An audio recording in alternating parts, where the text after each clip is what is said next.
एक व्यक्ति की लंबी लंबी सांसें चल रही थी। सांसें चलने के बाद उसके प्राण निकल जाते हैं और वो यमलोक पहुंच जाते हैं। वहां पर पहुंचते ही उनके कार्य देखे जाते हैं। चित्रगुप्त कहते हैं कि इस आत्मा की आयु खत्म हो चुकी है। अब इनको किए हुए कर्मों के आधार पर भगवान इनका न्याय कीजिए, यानी यमराज से कहा जाता है। इतने में ही वहां पर एक दिव्य आत्मा प्रकट होती है।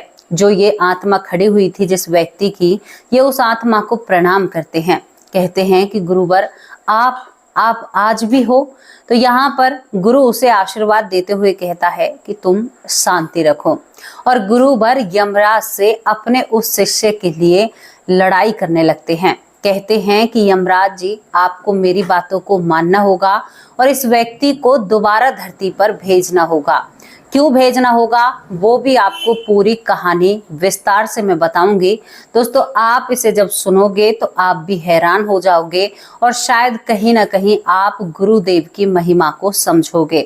जिंदगी में आपको पहली बार बता दूं, पहली ऐसी घटना है जो मेरे चैनल पर 700 करीबन वीडियो आ चुकी हैं, लेकिन ये पहली ऐसी घटना है जहां पर गुरु इतना साथ अपने शिष्य का देता है। आखिर उन दोनों में ऐसी क्या समानताएं थी या इतना प्यार क्या था? क्या एक व्यक्ति को बचाने के लिए उसका गुरु सामने आ सकता है? हालांकि हमारा देश गुरु शिष्य पद्धति से चलने वाला देश है और कई बार सुना भी है गुरु की महिमा के बारे में, लेकिन आज तो सुनकर भाई धन्य हो गए। चाहती हूँ कि आप लोग भी धन्य हो जाए। क्या गुरु के कहने पर यमराज इस आत्मा को दोबारा से धरती पर भेजेंगी या एक गुरु की बातें नहीं माने जाएंगी? पूरा सच बताती हूँ और क्यों गुरु इतना दबाव डाल रहे थे यमराज पर इस आत्मा को धरती पर भेजने के लिए। तो चलिए दोस्तों, आपको इस घटना की तरफ लेकर चलते हैं। घटना को पूरी विस्तार से सुनना और फिर अपनी जिंदगी में इन बातों का अमल करना। घटना शुरू होती है बंगाल से। बंगाल में एक अत्रा नाम का व्यक्ति रहता है।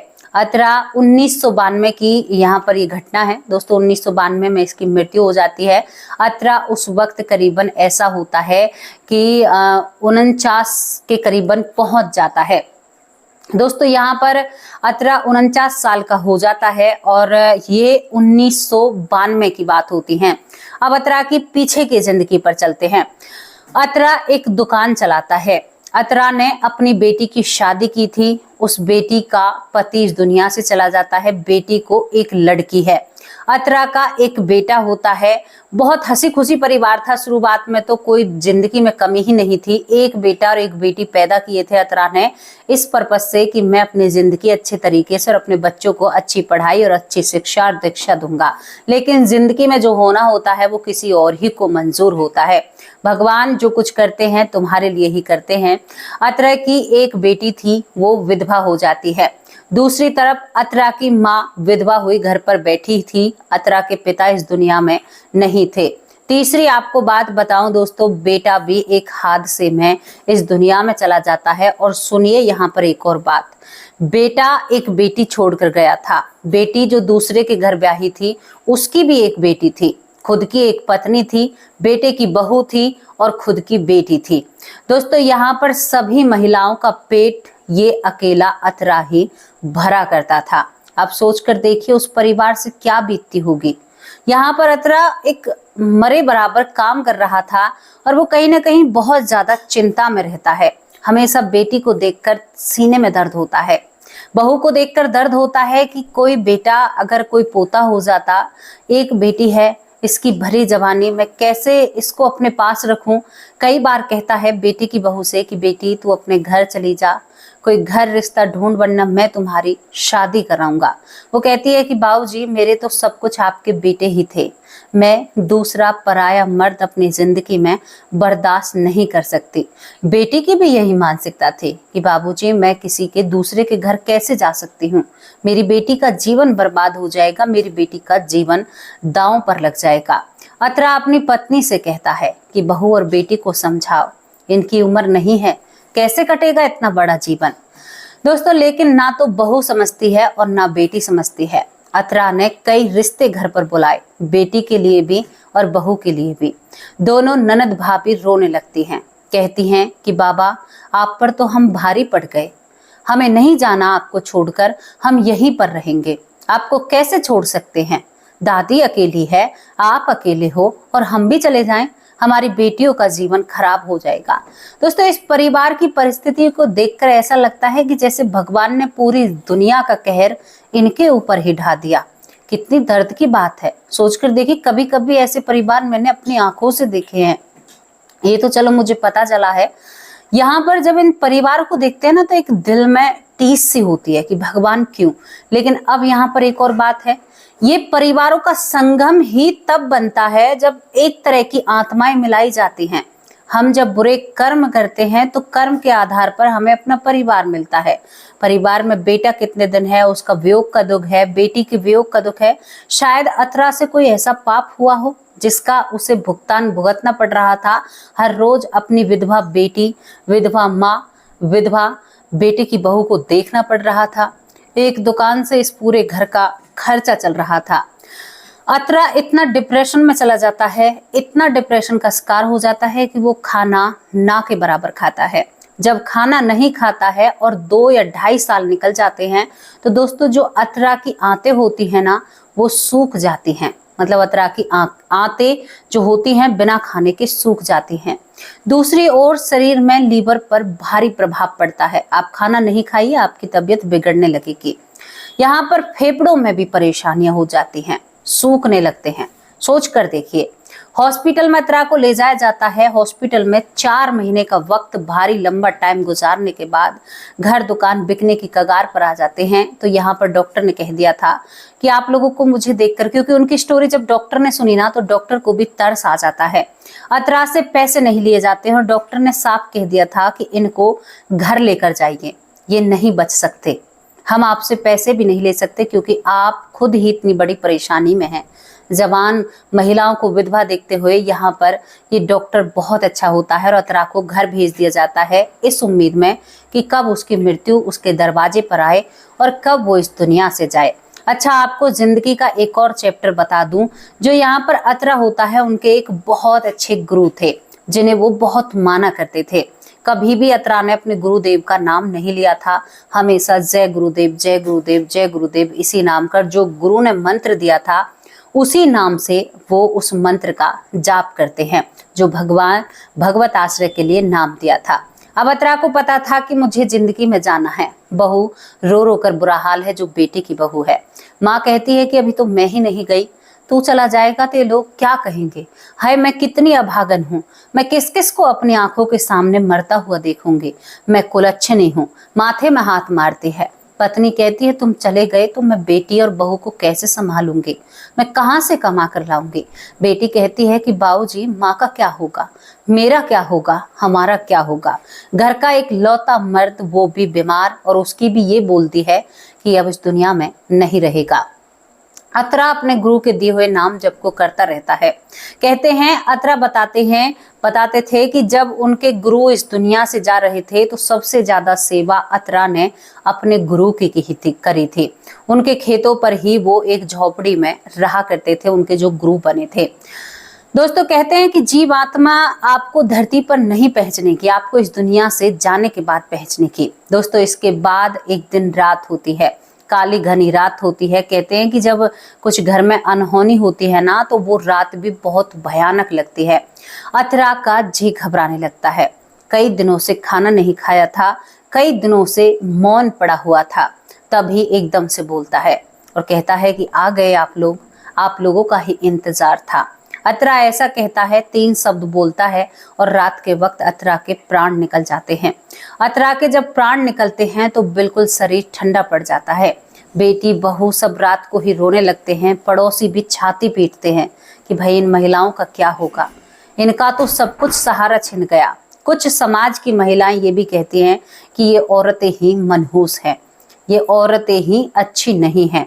दोस्तों, यहाँ पर बेटी को चैन नहीं आता है। बहू और बेटी हाथ और पांव पकड़ती हैं, कमजोर तो हो ही रहा था। एक ऑटो में डालकर हॉस्पिटल ले जाती हैं कि हमारे बाबूजी को सांस दे दीजिए। उसी डॉक्टर के सामने जाती हैं। डॉक्टर साहब कहते हैं कि इमरजेंसी में डॉक्टर को बुलाया गया था। डॉक्टर कहते हैं कि आपको देखकर बहुत दया आ रही है, लेकिन क्या करूं, आपके बाबूजी के अंदर सांस नहीं है। आप इन्हें घर ले जाना और सुबह इनका अंतिम संस्कार कर देना, इनका हम कुछ भी नहीं कर सकते। दोस्तों, अतरा को घर लाया जाता है। बेटी बहू बहुत रोती है। पत्नी कहती है कि अब तक सब विधवा थी, आज बेटी मैं तुम्हारी गिनती में आ गई हूँ। मेरी लाडो मत रो, हम सब कुछ अनाथ हो गए हैं, हमारा इस दुनिया में कोई भी नहीं है। दोस्तों, इसके बाद रोना पीटना पूरी रात चलता है। मेरे रुए खड़े हो रहे हैं इस घटना को आपको बताते वक्त। सच में ही मुझे लग रहा है कि मैं रोने ना लग जाऊं, क्योंकि इतना दुख भगवान किसी किसी की जिंदगी में देता है, लेकिन पिछले कर्म जुड़े हुए होते हैं। इसके बाद जो अतरा होता है पूरी रात मृत पड़ा रहता है। पड़ोसी कहते हैं कि इसकी जो शरीर है इसको धरती पर लिटाओ। घरवाली महिलाएं कहती हैं कि कोई बात नहीं, हमारे साथ तो सब कुछ बुरा हो चुका है, इससे आगे क्या बुरा होगा, हम मर जाएंगे तो और भी अच्छा होगा। और वो अपने बाबा को बिस्तर से नीचे नहीं उतारती हैं, वरना मरने के बाद बिस्तर से तुरंत नीचे उतार दिया जाता है। दोस्तों, पूरी रात पिता को बिस्तर पर सुलाती रहती है बेटी। सुबह हो जाती है। सुबह होने के बाद रिश्तेदार भी ज्यादा नहीं होते हैं, गरीब लोग थे ना, रिश्तेदार सभी जो कुछ थे इकट्ठा हो जाते हैं और सभी हाय तौबा ये क्या हुआ, अरे इनका क्या होगा, ये तो सारी महिलाएं विधवा हैं, इनका कैसे जीवन कटेगा, इनके घर में एक भी पुरुष नहीं रहा, ये महिलाएं तो कुलच्छनी हैं। कुछ लोग अपनी कहते हैं ना कि अपनी चोंच तब भी मार कर जाते हैं जब उन्हें कोई लेना न देना। देखो, ऐसी कंडीशन अगर आपको कहीं पर दिखे तो वहां पर आपको दान करना चाहिए, वो दान सबसे बेहतर लगेगा। वहां पर आपको जिस तरह से आपसे मदद करी जाए ना उस परिवार की, उस तरह से मदद करनी चाहिए। ये मदद उस इंसान से ज्यादा लगेगी जो रोड पर भीख मांग रहा है। पता है क्यों? उस भीख मांगने वाले के पास पैसा ज्यादा मिल जाएंगे, उसका सब कुछ लुट चुका है, लेकिन इस गृहस्थी वाले का आज सब कुछ लुटा है, तो आप उनकी मदद कर सकते हैं। दोस्तों, रोना झींकना चल रहा था, तभी अतरा एकदम हिलता है। जहां बिल्कुल बहुत चीख पुकार चल रही थी, जैसे ही अतरा एकदम हिलता है और खांसता है तो मानो सभी में जान आ गई हो। चारों पांचों महिलाएं अतरा की तरफ भाग पड़ती हैं, उसे देखते हैं उसका शरीर गर्म हो रहा है। रात को डॉक्टर ने कहा था कि ये जीवित नहीं है, अब कैसे जीवित हो गए? ये चमत्कार था और अतरा को बिस्तर पर दोबारा लौटा दिया जाता है, क्योंकि थोड़ी देर के लिए ही उसे नीचे रखा जाता है। अतरा बिल्कुल स्वस्थ हो जाता है, उठकर कहता है कि मेरे लिए दलिया का इंतजाम करो, मुझे दलिया या खिचड़ी खानी है, बहुत जोर से भूख लगी है। पत्नी हैरान, आंसू बंद हो गए थे। माँ बेटे को पुचकार रही थी, बहू ससुर के पैर छू रही थी, बेटी पिता के सर पर हाथ रखकर कहती है कि मेरे बाबा वापस आ गए, हमारा सहारा वापस आ गया। दोस्तों, कितनी उम्मीदें थी एक शरीर से, देखिए आप, कितनी महिलाओं की उम्मीदें थी। सभी कहते हैं कि इन बेचारियों की, अब वही लोग जो कह रहे थे कि ये कुलच्छनी है, सब कहते हैं कि भगवान ने चमत्कार कर दिया, बेचारियों को बेचारे का पति वापस लौटा दिया, पिता वापस लौटा दिया, बेटा वापस लौटा दिया, ससुर वापस लौटा दिया। कितनी जल्दी बदल गए ना, यही वो इंसान है, लेकिन पल में बदल जाते हैं। अब सब इधर उधर जाने लगते हैं, लेकिन कुछ रिश्तेदार वहीं पर रुकते हैं। माँ बेटी जल्दी जल्दी चाय पानी का नाश्ता का इंतजाम करती हैं। वो कहती हैं कि बाबूजी आपको हॉस्पिटल लेकर चलें। वो कहता है कि नहीं, मुझे भूख लगी है, खाने के लिए कुछ दो। जल्दी सी यहाँ पर खिचड़ी पकाई जाती है, चूल्हे पर काम होता था। खिचड़ी पकाने के बाद वो जी भर के खिचड़ी चीनी डालकर खाता है।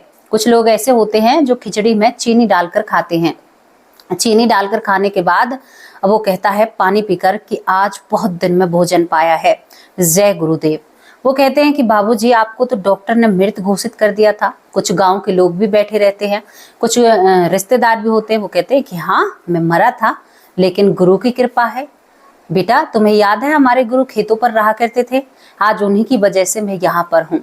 वो कहते हैं कि बाबूजी ऐसा कैसे हो सकता है? इसके बाद वो कहता है कि हाँ बेटा, मैंने जब कहा था ना कि चलो, मैं इसी बात का इंतजार कर रहा था, तो मुझे 2 यमदूत लेकर जाते हैं। जाकर मुझे यमराज के सामने जब पेश किया जाता है तो मैं यमराज को तो नहीं देख पाता हूँ बेटा, लेकिन उस डायरी वाले बाबा को जरूर देखता हूँ। यानी वो चित्रकूट की बात करते हैं, चित्रगुप्त की। और यहाँ पर जब कहता है कि बेटा मेरे न्याय के पन्ने खुल रहे थे कि भाई इसने बहुत भोगा है, बेटा गया, जमाई गया, पिता गया और अब ये खुद आ गया, मतलब इसके जो कर्म हैं थोड़े से कट गए हैं लेकिन अभी और रह रहे हैं।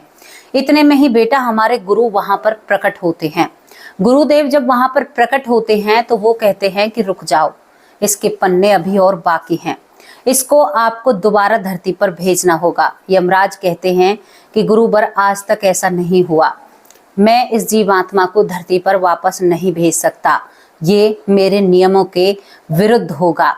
वो कहता है, यहाँ पर जो अतरा होता है कि बेटी गुरु मेरे सामने खड़े हो जाते हैं, कहते हैं कि इसकी बहुत ज्यादा जरूरत है, आपको अपने विधि के विधान को बदलना होगा, क्योंकि इसके पीछे 4 महिलाओं का जीवन जुड़ा हुआ है, इसकी माँ, इसकी बेटी, बेटी की बहू और इसकी खुद की पत्नी, उनका कोई भी नहीं है। यहाँ पर आपको इसको धरती पर भेजना ही होगा, ये चीज करनी ही होगी। और ये एक बहुत अच्छी जीवात्मा है, ये हमेशा मेरे प्रण पर चला है, इसका बहुत पाप कट चुका है और आपको ये काम करना होगा। और इसे करीबन आपको अभी 32 साल की आयु और देनी होगी, तब तक इसकी जो पोती और देवती है वो बड़ी हो जाएंगी, महिलाएं अपने आप को संभालने में सक्षम हो जाएंगी। जब तक आपको हे यमराज मेरी बातों को मानना होगा। दोस्तों, एक गुरु वर है, उसके प्राण बचाते हुए यमराज उनकी बातों से सहमत हो जाते हैं। अब यहाँ पर वही कहावत सिद्ध होती है कि गुरु गोविंद दोनों खड़े काके लागू पांव। तो यहाँ पर गुरु इसलिए जिंदगी में जरूरी होता है। एक व्यक्ति नीचे आकर सारी सच्चाई बताता है कि मेरे गुरु को वहां बैठे ही पता है कि मेरे परिवार में क्या चल रहा है, इस गरीबी के बारे में भी पता है। उसके बाद ठीक वो 32 साल जीते हैं और दोस्तों यहाँ पर इस दुनिया से वो अभी अभी चले जाते हैं। ये थी वो कहानी जहां पर एक गुरु यमराज से लड़ जाता है अपने शिष्य के लिए। तभी तो कहते हैं भारत को गुरु और शिष्य की परंपरा से हमारा देश चलता है। दोस्तों, ऐसा हो सकता है? आप कमेंट बॉक्स में अपनी राय जरूर रखना। उसके बाद यहाँ पर अतरा ने अपनी देवती की, अपनी पोती की शादी की। और एक और उन महिलाओं को सल्यूट करने वाली बात, यहाँ पर बेटे की बहू ने पूरी उम्र शादी नहीं की है अब तक भी, और बेटी ने भी शादी नहीं की, एक एक बेटियों पर अपना जीवन गुजारा है। तो आपको कैसी लगी ये स्टोरी? अपनी राय कमेंट बॉक्स में जरूर रखना।